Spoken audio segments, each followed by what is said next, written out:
Hey guys, Moshe the Electric Israeli is here, and thank you for joining. And the land rush to get the future Tesla Gigafactory for the Cybertruck in Middle America is raging. It's going on. And the newcomer is really interesting, the greater Wichita region. And here's their tweet: the most geocentric metro in the nation, 800-acre site with access to 2 Class I railway and the #1 manufacturing skilled workforce in the nation. At Tesla Cybertruck Gigafactory location can't be a better place than this. And so the greater Wichita region in Kansas, of course, is making a pitch to get the Tesla Cybertruck Gigafactory. And I just want to mention that in the last earnings call, Elon Musk did say that a decision is coming within weeks, maybe less than 3 months, of where it's going to be if they want to produce the Cybertruck late in 2021. So that's important. That we know to be true. However, the greater Wichita region is not the only one who's trying to do that. We know that Elon Musk reply, here's one of it, with not saying new Giga will be in Texas, but Cybertruck will be produced there, whatever it is, as Fremont is at max capacity. We know that. And he also said we needed to be more halfway to the East Coast. We also know that in an answer to a question about the Houston location, Elon said yes, that meaning Houston, Texas is in consideration. And we know that Missouri made a pitch. We know that other places made an attempt to try to lure Elon Musk to come to their state. And I totally understand that. My gut feeling, this is totally gut feeling, that it's going to be in Texas. And I actually like that idea.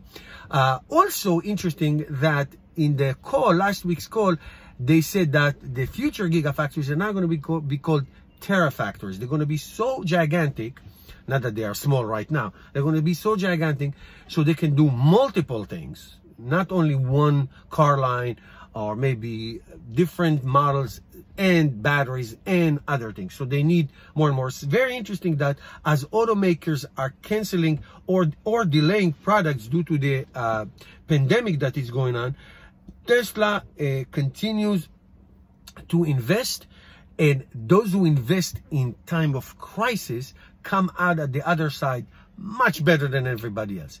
If you have a small business or anything like that, I know it's tough. If you invest now, you will reap the benefits later in any way, shape, or form, and that is known. So so Elon Musk saying that the Terafactory, let's call it Terafactory, is going to be announced soon. The location and construction is going to be announced soon is great. Now, let me just do one little caveat. Now, we know now, let's say we are in May of 2020. So we have a year until May 2021. And then let's say late 2021. So let's say it's a year and a half. Now, in China, they build a gigafactory in 8 months. In the United States, is a different story. Now, it could be, depending on the state, depending on the regulations of the state and the standards and all that. So that will depend how fast the factory will be, because here we have many more regulation, many more red tape, just like the issues that Elon Musk has in Europe, in Berlin. It was work stoppage a couple of times, and court and demonstrations and all that. I'm not saying I'm against any of them, just telling you that bureaucratically this can be an issue. But it's a good thing to announce, decide, and move forward if you want it to be in 2021, late 2021. Believe me, if it will be beginning of 2022, people are not going to make a big fuss about it. But I have to say that that getting the Tesla Model Y, for example, on time was very big achievement, even though it's based on the Model 3 and it's already, they have the factory for that. So it is good. But this is something brand new. Let's see what happens. I bet Texas is going to get it. What do you think? Thank you guys for watching. See you tomorrow.